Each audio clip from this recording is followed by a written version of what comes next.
Social மீடியாலாம் over hype ஏற்றிட்டு இருக்க ஒரு மலையாள படம் தான் பிரம்மயுகம். இந்த மலையாள படம் எப்படி இருக்கு, உண்மையாவே இவங்க சொல்ற அளவுக்கு நல்லா இருக்கா நல்லா இல்லையா அப்படிங்கறது தான் இந்த வீடியோவில் பார்க்க போறோம். வாங்க வீடியோக்குள்ள போலாம்.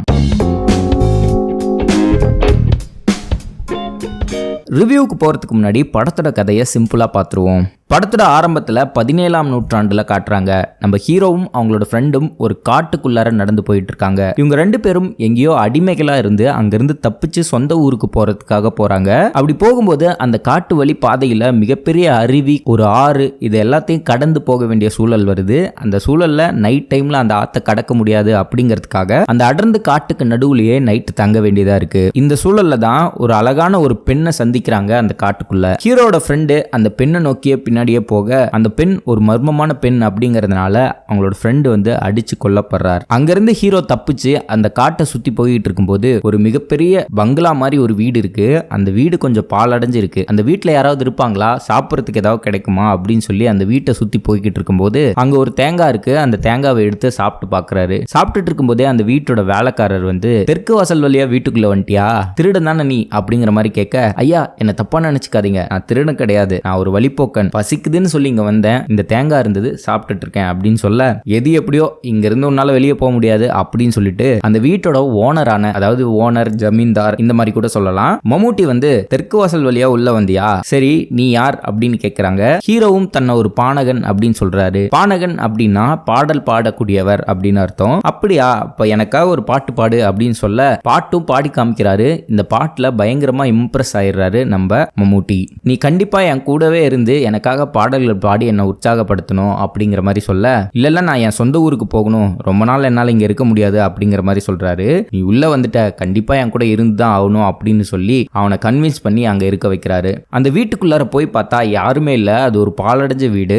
மம்முட்டியும் அந்த சமையல்காரன் மட்டும்தான் இருக்காங்க. இது என்னடா பயங்கர மர்மமான வீடா இருக்கு அப்படின்னு சொல்லிட்டு யோசிச்சுட்டு இருக்கும்போது மம்முட்டி, இவனுக்கு தங்குறதுக்கு வீடும் நல்ல சாப்பாடும் கொடு அப்படின்னு சொல்றாரு. சரி நமக்கு ரெண்டும் கிடைக்குது அப்படின்னு சொல்லிட்டு இவரும் அங்க போய் தங்க ஆரம்பிக்கிறாரு. ஒரு கட்டத்துக்கு மேல ஒரு தாய விளையாட்டு மாதிரி மம்முட்டி கூட விளையாட ஆரம்பிக்கிறாரு. அப்படி விளையாடும் போது, நீ ஏதாவது பெட்டு கட்டணும் அப்படின்னு சொல்லி மம்முட்டி கேட்க, என்கிட்ட என்ன இருக்கு, நானே வழிபோக்கன், கட்டியிருக்க வேட்டியை தவிர என்கிட்ட எதுவும் இல்லை அப்படின்னு சொல்ல, காலம் அப்படிங்கிற ஒரு விஷயம் இருக்கு, உன்னோட காலத்தை வச்சு இந்த விளையாட்டை விளையாடு அப்படிங்கிற மாதிரி சொல்றாரு. காலத்தை வச்சு அப்படின்னா, இந்த கேம்ல நீ தோத்து போயிட்ட அப்படின்னா காலத்துக்கும் என் கூட இருந்து இதே மாதிரி பாடல்கள் பாடி என்னை சந்தோஷப்படுத்தணும் அப்படின்னு சொல்ல, நம்ம ஹீரோ என்னாலலாம் முடியாது அப்படின்னு சொல்லி அந்த தாயக்கட்டையை மம்முட்டி கிட்ட கொடுக்க போக அந்த தாயக்கட்டைய வேணும்னே வாங்காம கீழே தட்டி விட்டு அந்த தாயக்கரத்து மேலேயே போட்டுறாரு. நீ விளையாடுறதுக்கு முத காயினை உருட்டி விட்டுட்ட, இனிமே நீ கேம்குள்ளதான் இருக்க, கண்டிப்பா நீ விளையாண்டாகணும் அப்படின்னு சொல்லி கட்டாயப்படுத்தி அவரை விளையாட வைக்கிறாரு. எதிர்பார்த்த விதமா நம்ம ஹீரோ அதுல தோத்து போக, நீ காலத்துக்கும் இங்கதான் இருக்கணும் அப்படிங்கிற மாதிரியும் சொல்லிடுறாங்க.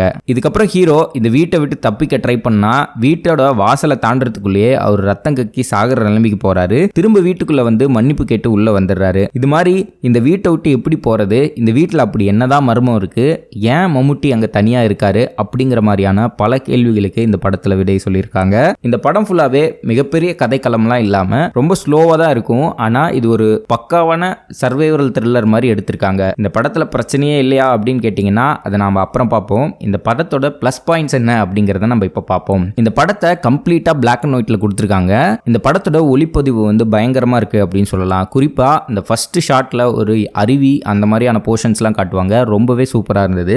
இந்த படத்துல 5 கேரக்டர் தான். இந்த 5 கேரக்டர்லயும் ஒரு கேரக்டர் பூதம் கேரக்டர், மற்ற 4 கேரக்டருமே தரமான நடிப்பை கொடுத்திருக்காங்க அப்படின்னு சொல்லலாம். குறிப்பா மம்முட்டி, ஹீரோ, அந்த சமையல்காரர், இந்த 3 பேரை வச்சுமே ரொம்ப எங்கேஜிங்கான ஸ்கிரீன் பிளே பண்ணிருக்காங்க அப்படின்னு சொல்லலாம். மம்முட்டி ஏன் இங்க இருக்காரு, மம்முட்டிக்கு பின்னாடி இருக்கக்கூடிய மர்மம் என்ன அப்படின்னு சொல்லப்படுற அந்த நாட்டார் தெய்வம் கதை, இந்த வீட்டுக்குள்ள இருந்து எப்படி தப்பிக்கிறது அப்படிங்கறத சமையல்காரர் எக்ஸ்பிளைன் பண்ற விதம், அதை எடுக்க போகும்போது வரக்கூடிய சில சின்ன சீக்வன்சஸ், அந்த வீடுல இருக்கக்கூடிய சவுண்ட் எஃபெக்ட்ஸ், இது எல்லாமே படத்துல ரொம்ப சுவாரஸ்யமான நிகழ்வுகள் அப்படின்னு சொல்லலாம். சரி, ஓவராலா இந்த படம் நல்லா இருக்கா நல்லா இல்லையா அப்படின்னு கேட்டீங்கன்னா, ஒரு இன்ட்ரெஸ்டிங்கான, இது வரைக்கும் நான் பார்க்காத ஒரு கதைக்களத்துல ஒரு படம் பார்க்கணும் அப்படின்னு நினைச்சீங்கன்னா கண்டிப்பா இந்த படம் வந்து உங்களுக்கு ஸ்டார்ட் டு எண்ட் நல்லா என்கேஜ் பண்ணும். குறிப்பா இந்த மாதிரியான மிஸ்டீரியஸான விஷயங்களை வச்சு ப்ளே பண்ணக்கூடிய கதைகள் வந்து உங்களுக்கு பிடிக்கும் அப்படின்னா கண்டிப்பா உங்களுக்கு இந்த படமும் பிடிக்கும். எனக்கு இந்த படம் வந்து ஒரு ஓகே டைப்பா தான் இருந்தது. ஒருவேளை நான் இந்த படத்தை வந்து தியேட்டர்ல பார்த்திருந்தா இன்னைக்கு இன்னுமே ஒரு சுவாரஸ்யமான ஒரு அனுபவமா இருந்திருக்கும் அப்படின்னு எனக்கு தோணுச்சு படம் பார்க்கும்போது. ஏன்னா ஒரு சின்ன ஸ்கிரீன்ல வீட்டில் உட்காந்து பார்க்கும்போது ஓடிடியில் என்ன அவ்வளோவா என்கேஜ் பண்ணல. இந்த மாதிரி நிறைய இன்ட்ரெஸ்டிங்கான சினிமா வீடியோஸ் பார்க்கறதுக்கு மறக்காம நம்ம சேனலை சப்ஸ்கிரைப் பண்ணிட்டு இந்த வீடியோவை உங்கள் ஃப்ரெண்ட்ஸுக்கு ஷேர் பண்ணுங்க.